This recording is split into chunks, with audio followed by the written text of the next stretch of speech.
Hello, dear friends. Today we shall discuss William Wordsworth. All of us are quite well aware with the fame of the name of William Wordsworth. He is a nature poet. The Romantic age is said to have started with St. Coleridge and William Wordsworth. The collaboration of the both, which contributed a lot in the literature, British literature especially, had started the Romantic period in English literature. And we must have to understand one thing is that whatever they have written, it actually contributes a lot to the rustic language or the countryside language. See, William Wordsworth is known for his lyrical ballads, and so many odes, so many lyrics have been composed by him. Collections of poems have been are included in his works. And apart from that, the prelude is supposed to be the semi-autobiographical work of William Wordsworth, which became very popular at that time. So, uh, today also we are going to learn the Daffodils by William Wordsworth, which again is the nature poetry, and very simple and countryside language has been used by William Wordsworth. That is the reason why he became very popular in the readers. And see, Daffodils is the poem actually which gives him enlightenment. Enlightenment, why? Because whatever he had experienced while seeing the daffodils, that gives the pleasure to his eyes, to his heart, to his mind. And whenever his mood is quite upset, he is in resentment, or he is frustrated, at that time he lies on the couch and he just, what we can say, he memorizes the daffodils, and this memory of daffodils again fills his heart and his mind with enlightenment. So today we are going to learn his poem Daffodils, friends. Apart from that, we are going to learn something about the other works of William Wordsworth. So let us see about the William Wordsworth. So, friends, first of all, we shall see the background of William Wordsworth, and some of his works will be introduced in his introduction itself. Friends, William Wordsworth was born in Cockermouth, England on April 7th, 1770. Wordsworth's mother died when he was 8. His experience shapes much of his later work. Wordsworth attended Hawkshire Grammar School, where his love of poetry was firmly established. It is believed where he made his first attempts at verse. See, after Hawkshire, Wordsworth studied at St. John's College in Cambridge, and before this, his final semester, he set out on a walking tour of Europe. It was an experience that influenced both of his poetry and his political sensibilities. While touring Europe, Wordsworth came into contact with the French Revolution, and this experience of him brought about Wordsworth's interest and sympathy for the life, troubles, and speech of the common man. These issues proved to be of the utmost importance to Wordsworth's work. We have to see certain works like the collection of An Evening Walk and descriptive sketches. While living in France, he had uh, composed or wrote these works. And uh, we must have to understand one thing, that in 1802 he returned to France with his sister Dorothy on a 4-week visit, and after that he married to Mary Hutchison, a childhood friend, and they lived uh, together thereafter. Equally important in the poetic life of Wordsworth was his 1795 meeting with the poet Samuel Taylor Coleridge. It was with Coleridge that Wordsworth published the famous lyrical ballads in 1798. These poems are most influential in Western literature. In the preface, Wordsworth writes on the need for common speech within poems and argues against the hierarchy of the period which valued epic poetry above the lyric. Wordsworth's most famous work, that is the Prelude, is considered by many to be the crowning achievement of English Romanticism. The poem, revised numerous times, chronicles the spiritual life of the poet and marks the birth of a new genre of poetry. Although Wordsworth worked on the prelude throughout his life, the poem was published posthumously. Wordsworth died uh, in 1850, leaving his wife Mary to publish the prelude, and she published it after his death. So, friends, today we are going to study the poem Daffodils by Wordsworth. It is also titled as I Wandered Lonely as a Cloud. So, here instead of daffodils, I have given the title I Wandered Lonely as a Cloud only. See, I shall read the poem first of all, and later on we shall summarize it. I wandered lonely as a cloud that floats on high over wells and hills, when all at once I saw a crowd, a host of golden daffodils. Beside the lake, beneath the trees, fluttering and dancing in the breeze, continuous as the stars that shine and twinkle on the Milky Way, they stretched in never ending line along the margin of a bay. 10,000 saw I at a glance, tossing their heads in sprightly dance. The waves beside them danced, but they outdid the sparkling waves in glee. A poet could not but be gay in such a jocund company.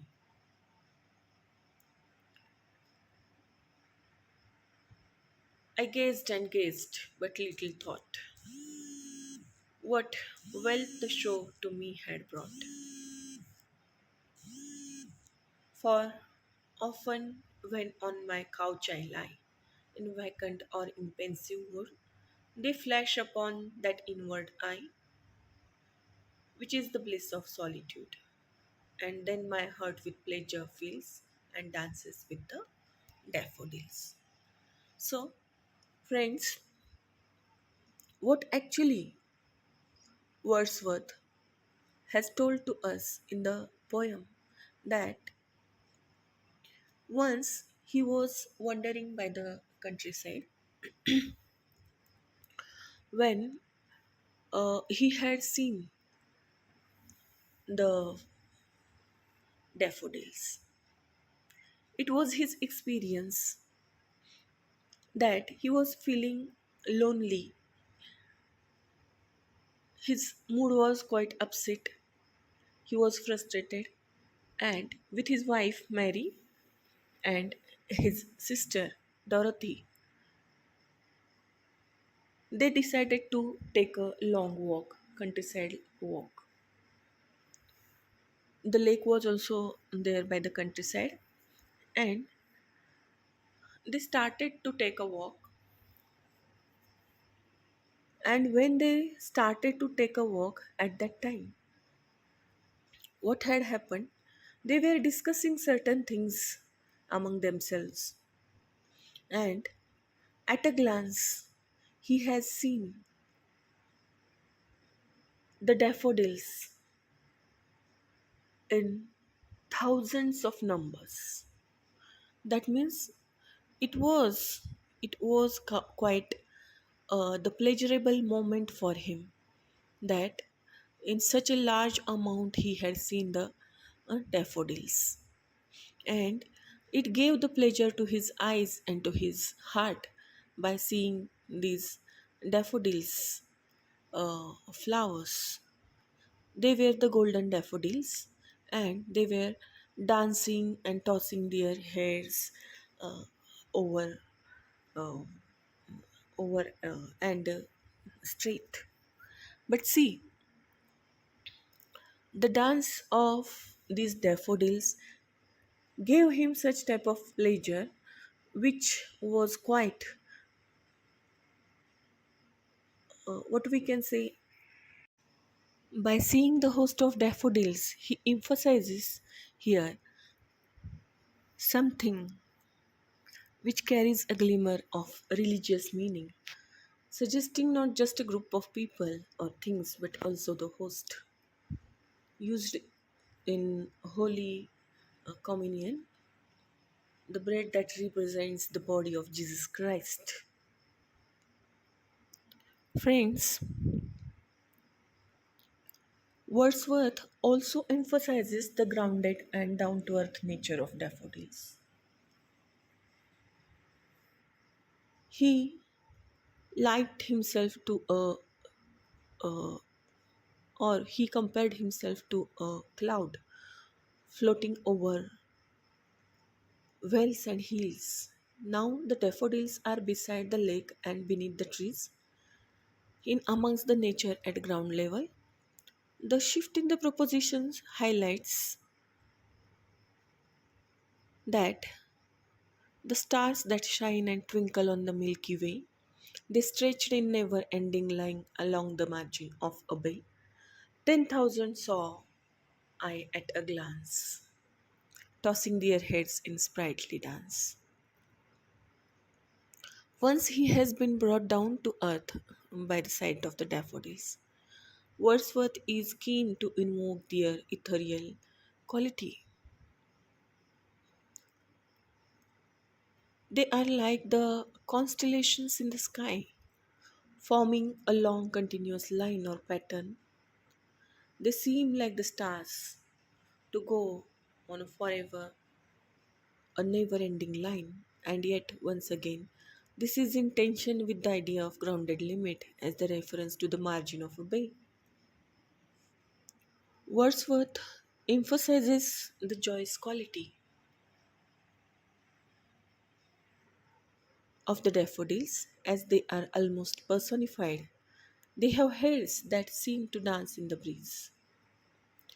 The daffodils are both seamlessly part of surrounding landscape. The waves of the water dance like daffodils, and yet somehow transcending their surroundings. The dancing of the daffodils is more joyous, both full of joy and inspiring in the eye of the observer than the dance of the waves. So, friends, remember that Wordsworth is recalling his encounter after the fact much later on. He has the benefit of the memory. When he wrote the poem, it reflects how the daffodils looked to him. This reflects his famous talk of emotion recollected in tranquility and is worth considering in light of this poem. Wordsworth here highlights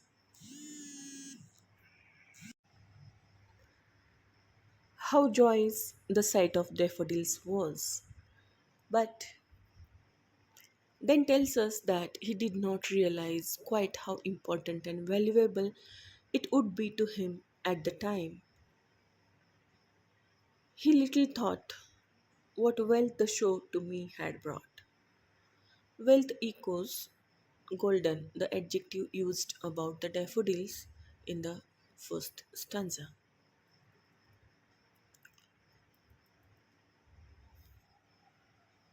The final stanza returns to the idea of emotion recollected in tranquility. Whenever he is lying on the couch at home, Wordsworth tells us, either feeling listlessly empty of thoughts or even in a highly thoughtful and pensive mood, he sees in his mind's eye the daffodils game. This is the bliss of solitude, being on one's own and remembering happy memories and reliving joyous experiences. Friends, as I have told you, that this poem symbolizes or gives so many themes to us. One of the themes is that of the nature, memory, and spirituality. That means the person is spiritually connected with the nature and he finds the pleasure and happiness by seeing the nature. And that is explained by William Wordsworth. Symbolism, again, is one of the themes of the poem. The most important symbol is the daffodils. Daffodils actually is related to the Greek myth. Daffodils acts as a symbol of rejuvenation and pure joy. Wordsworth becomes the means through which the flowers express their vibrance in his pencil. That means it gives certain type of joy and enthusiasm. It fills his life with enthusiasm, enlightenment. Friends, so this was about the poem Daffodils and the composer, writer, poet William Wordsworth. If you like this video, please share and subscribe. Thank you for watching my video.